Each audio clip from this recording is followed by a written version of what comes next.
बिस्मिल्लाहिर्रहमानिर्रहीम, अस्सलाम वालेकुम। मैं शाहिद सकलैन हूँ। आप मुझे मेरे यूट्यूब चैनल फेसबुक पेज पे देख रहे हैं। 18 सितंबर है, जुमेरात का दिन है। बात करेंगे बरतानिया में पढ़ने वाले स्टूडेंट्स के हवाले से और स्पेशली पाकिस्तानी स्टूडेंट्स जो है उनके हवाले से, क्योंकि ये पहली बार हुआ है कि बरतानवी हुकूमत ने डायरेक्टली तकरीबन जो नंबर आया है 1,30,000 के करीब स्टूडेंट्स को डायरेक्ट खुद और उसके अलावा उनकी फैमिलीज़ को एक मैसेज किया है। वो मैसेज क्या है, उसमें उन्होंने क्या कुछ कहा है और बरतानिया में हालात ख़राब हो गए हैं। उस मैसेज में भी लिखा गया है कि आपको डिपोर्ट किया जा सकता है और उसके अलावा उसमें कुछ शराइत लिखी गई हैं, वो क्या चीज़ें हैं और फिर कौन से ऐसे ऑप्शंस हैं जिनके ऊपर उन्होंने कहा कि अगर आप अमल करेंगे तो आपकी बचत हो सकती है, नहीं तो ये भी हो सकता है कि आपको सब कुछ होते हुए जो है वो आपको वापस आपके मुल्क भेज दिया जाए। तो ये बड़ी ही अफसोसनाक और बड़ी ही ज़ाहिर बात है, हिला देने वाली ख़बर है। बहुत बड़ा, आपको पता है, एक स्टूडेंट्स डेस्टिनेशन है बरतानिया।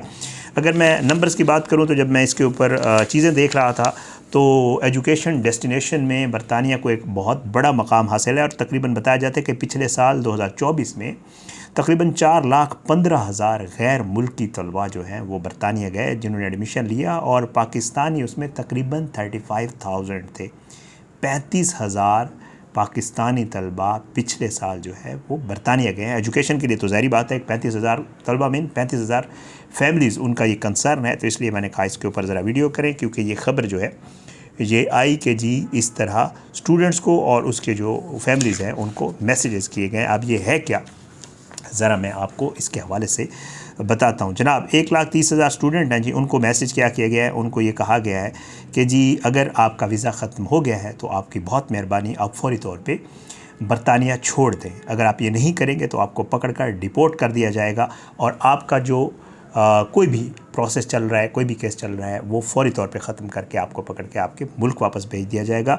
और जो है इसमें जो है इसकी सबसे बड़ी वजह जो है वो जो सामने आई है वो है असाइलम की जो एप्लीकेशंस दी जाती हैं, ना सिर्फ पाकिस्तानी लोगों की तरफ से बल्कि अब पाकिस्तानी स्टूडेंट्स ने भी ये काम शुरू कर दिया। जो ही उनकी एजुकेशन वहाँ कंप्लीट होती है, जो उनकी स्टडी कंप्लीट होती है, उनको लगता है हमारा वीज़ा यहाँ पे एक्सपायर होने वाला है स्टूडेंट वाला, तो फ़ौरी तौर पे असाइलम की एप्लीकेशन डाल देते हैं। नंबर्स आपको आगे चल के बता देता हूँ, जो नंबर्स होम ऑफिस की तरफ से दिए गए हैं वो भी आपके साथ ज़रूर शेयर करता हूँ। आपको पता है जिस दिन से ये केयर स्टारमर की जो है वो हुकूमत आई है और पूरी दुनिया में, मैं अक्सर अपनी वीडियोज़ में कहता रहता हूँ कि इस चीज़ को लागू कर दिया गया है कि जो इमिग्रेंट्स रह रहे हैं लीगल हैं या इलीगल हैं। आपने देखा ये अफ़गानिस्तान वाला मामला हुआ, हम अफ़गानियों को वापस भेज रहे हैं, ईरान ने वापस भेजना शुरू कर दिया।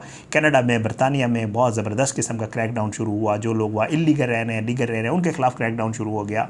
वीज़ाज़ वाले लोगों को वापस भेजा जा रहा है। तो हर मुल्क की प्रायोरिटी ये है कि वो लोग जो गैर कानूनी रह रहे हैं या जिनका ओवर स्टे हो गया, भाई उनको अपने मुल्क वापस जाना चाहिए।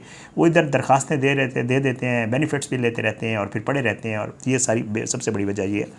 बहरहाल जी, अब इसमें जो है जो नंबर्स हैं, इसमें होम ऑफिस ये बताता है कि तकरीबन टोटल जो एप्लीकेशंस आई हैं वो 85,112 अफराद जो है उन्होंने तकरीबन जो असाइलम की एप्लीकेशंस दी हैं और उनमें तकरीबन 14,800 जो है इन 85,000 में वो स्टूडेंट्स हैं। अब स्टूडेंट्स भी ये काम, पहले ये होता था, आपको पता है, एक वक्त में पाकिस्तान में बड़े लोग यहाँ से जाते थे वहाँ पे पॉलिटिकल असाइलम अप्लाई कर देते थे या वहाँ जाके अपना पासपोर्ट सरेंडर करते थे, कहते थे जी सानू थे मुल्क की अपनी जान तो ख़तरा है। यहाँ पे FIR को अपने ख़िलाफ़ किसी को कह के करवा देते थे, कोई कुछ मामला शामला करके, तो वहाँ पे वो असाइलम ले लेते थे और केस अप्रूव हो जाता था। लेकिन अब सबको समझ आ गया, यार कोई सियाना हो गया, तो स्टूडेंट्स ने भी ये सब काम शुरू कर दिया है जी। वो कहते हैं कि जी इनमें जो 14,800 स्टूडेंट्स ने जो असाइलम अप्लाई किया उनमें सबसे ज़्यादा नंबर जो है वो पाकिस्तानी स्टूडेंट्स का, और उसमें माशाअल्लाह इन 14,000 में से 10,000 स्टूडेंट्स जो है वो पाकिस्तानी हैं जिन्होंने असाइलम अप्लाई किया है। और इनमें जो है जैसे मैं आपको पहले बता चुका हूँ कि पाकिस्तानी हैं, फिर उनमें स्टूडेंट्स हैं, और पूरे जो असाइलम के केसेस है बरतानवी हुकूमत ये बताती है कि वो तकरीबन 2.25 लाख के करीब असाइलम के केसेस इस वक्त पेंडिंग हैं जिनके ऊपर काम शाम हो रहा है। तो ये सारी चीज़ें जो है सामने आई हैं। अब इसलिए बाकायदा डायरेक्ट मैसेज किया गया है और कहा गया है कि जी अगर आपका वीज़ा एक्सपायर है तो काइंडली ओवर स्टे ना करें, और अगर आप ऐसा करेंगे तो आपके लिए मुश्किलात बढ़ सकती हैं। और ये जैसे मैं आपको पहले अर्ज़ कर चुका हूँ, स्टूडेंट्स को भी किया गया और उनकी फैमिली को भी किया गया। अब ऑप्शंस की तरफ आए अगर, तो कुछ चीज़ें ऐसी हैं जो अगर आप देखें, जो उनके वेबसाइट्स हैं होम ऑफिस की, उसके ऊपर, या अगर आप गूगल सर्च मारें और चेक करें कि कौन से ऐसे ऑप्शंस हैं कि वहाँ पे रहने वाले स्टूडेंट्स अगर चाहते हैं कि उनकी एजुकेशन कंप्लीट हो गई है और वो वहाँ पे अभी रहना चाहते हैं, ज़ाहिर बात है कुछ तो ऑप्शंस आप लोगों को पता हैं और स्टूडेंट्स को भी पता होती हैं कि उन्होंने करना क्या है। कुछ चीज़ें जो मेरे सामने आई हैं वो मैं आपके साथ शेयर कर देता हूँ। सबसे पहले तो बेहतरीन हल जो है वो आपको जो है वो डिग्री जो ही आपकी कंप्लीट होती है तो सबसे आसान जो तरीका तकरीबन तमाम स्टूडेंट्स जो है वो अप्लाई करते हैं वो होता है जनाब, ये है ग्रेजुएट वीज़ा जो होता है, और या उसको जिसको पोस्ट स्टडी वीज़ा कहा जा सकता है, उसके जो है वो आपको फ़ायदा ये होता है कि तकरीबन इसकी मुद्दत 2 साल होती है। 2 साल आप वहाँ पे रह सकते हैं मज़ीद, और उसमें आप काम शाम भी कर सकते हैं। और इसमें अमूमन ये होता है कि कुछ लोग कहते हैं कि हमने पीएचडी वगैरह करनी है, तो उसमें वीज़ा की उम्र कहा जाता है कि वो 3 साल के आसपास होती है। तो ये सबसे बेहतरीन जो है तरीक़ाकार होता है, और उसमें शराइत यही होती हैं कि आपने डिग्री मुकम्मल की हो किसी मंजूरशुदा यूनिवर्सिटी से और आप उनको कहें कि जी मैंने जो है इसको करना है, तो ये ग्रेजुएट वीज़ा इसको कहते हैं, और ये पोस्ट स्टडी वीज़ा होता है, इसको भी जो है आप अप्लाई करते हैं। तो सबसे जो बेहतर तरीका है कहा जाता है कि अगर आपने फिर भी वहाँ रहना है तो सबसे, और वो सब कोई हर कोई करता है, तकरीबन सबको पता होता है, ये लोग कर रहे होते हैं। दूसरा स्किल्ड वर्क वीज़ा होता है जी, इसको जो स्टूडेंट्स हैं वो अमूमन करते हैं, और उसमें ये है कि आपके पास कोई स्किल होनी चाहिए और उस स्किल में किसी स्पेसिफ़िक एम्प्लॉयर ने आपको जॉब ऑफ़र की हो। वहाँ पे आप अगर ताल्लुक़ आपका बन गया है, कोई आपका ऐसा जानने वाला है, कोई और मामला है, उसके साथ अगर आपकी बातचीत बन जाती है और वो आपको जॉब ऑफ़र कर देता है, और आप स्पेशली कोई ऐसी स्किल है जिसके हवाले से वो लिखता है या कहता है कि जी ये बंदा मुझे चाहिए, तो उसमें भी आपको वीज़ा मिल सकता होता है। लेकिन उसमें कुछ शराइत होती हैं, और उसमें जो बड़ी शर्त मुझे नज़र आई वो तकरीबन 26,000 पाउंड जो है वो आपकी सालाना तनख्वाह होनी चाहिए, तब जाके ये आपको ये वीज़ा भी कहा जाता है कि ये आपको आसानी से मिल जाता है। और जो है कहा यह जाता है कि जी ऐसी कोशिश की जाती है कि ऐसी फील्ड्स हों जिनमें लोग कम हो, तो फिर बहुत ही ज़्यादा चांसेस हो जाते हैं कि आपका ये वीज़ा आपको मिल सकता है। तो अगर आप स्टूडेंट हैं तो आप ये सब कुछ कर सकते हैं। अब उसके बाद और भी कुछ वीज़ाज़ आए, उनमें पैसों की इन्वॉल्वमेंट ज़्यादा है जो मुझे नज़र आए। उसमें एक तो है स्टार्टअप वीज़ा है, उसमें आप या इसको स्टार्टअप या इनोवेटिव वीज़ा भी कहते हैं, और ये जो यही होता है कि वो आपको कहते हैं बरतानवी हुकूमत, हर मुल्क यही चाह रहा होता है कि वहाँ पे पैसे आएँ, और फिर उसके बाद जो है कोशिश भी यही होती है। फिर आप उनको स्टार्टअप के तौर पे कोई आइडिया देते हैं कि ये मेरे पास आइडिया और मेरे पास पैसे भी हैं, मैं यहाँ पे कारोबार शुरू करना चाहता हूँ। ज़ाहिर बात वही समझते हैं, एक तो कारोबार होगा, पैसा आएगा, दूसरा वहाँ बरतानवी लोग हैं, उनका भी काम शाम चलेगा। तो इसलिए इस तरह के वीज़ाज़ भी हैं, लेकिन उसके लिए भी आपको पैसे काफ़ी सारे इकट्ठे करने होते हैं। अमूमन स्टूडेंट्स ये नहीं कर पाते, ज़ाहिर बात है, इतने पैसे किसी के पास होते नहीं हैं। तो ये भी एक वीज़े का तरीका है।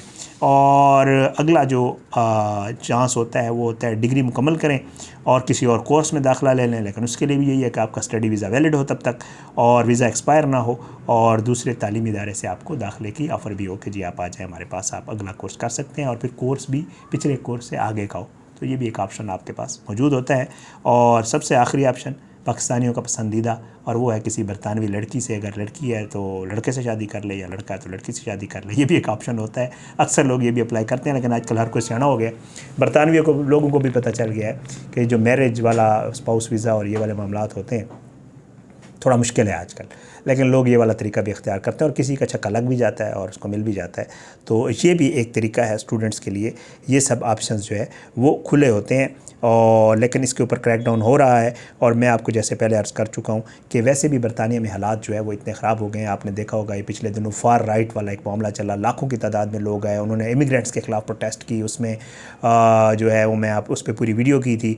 उसमें जो है कहा गया कि जी जो इमिग्रेंट्स हैं वो फौरी तौर पर छोड़ें, और उन्होंने तो केयर स्टारमर से इस्तीफ़े का भी मुतालबा कर दिया कि वो इस्तीफ़ा दे, और वो उन चीज़ों पे अमल दरामद कर ही नहीं पा रहा जिस पे अमल दरामद। तो बहुत सारी उसमें चीज़ें हुई, वो एक अलग से एक पूरी मैंने वीडियो की थी उसके ऊपर।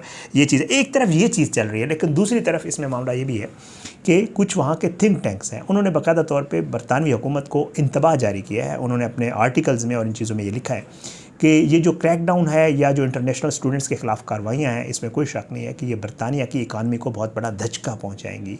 और वजह उन्होंने ज़ाहिर बात है ये लिखी है कि मिलियंस ऑफ पाउंड्स जो हैं वो फ़ी की सूरत में स्टूडेंट्स जो इंटरनेशनल स्टूडेंट्स आते हैं, जैसे मैं आपको तादाद बता चुका हूँ कि 4,15,000 स्टूडेंट्स हैं, और मैं देख रहा था कि सबसे सस्ती अगर यूनिवर्सिटी की तरफ भी जाएं, अगर आप मास्टर्स के लिए कोई सस्ती यूनिवर्सिटी में दाखिला लेते हैं तो मेरे ख़्याल से उसकी फ़ीस जो है वो तकरीबन कोई 10-11 हज़ार पाउंड होती है साल की।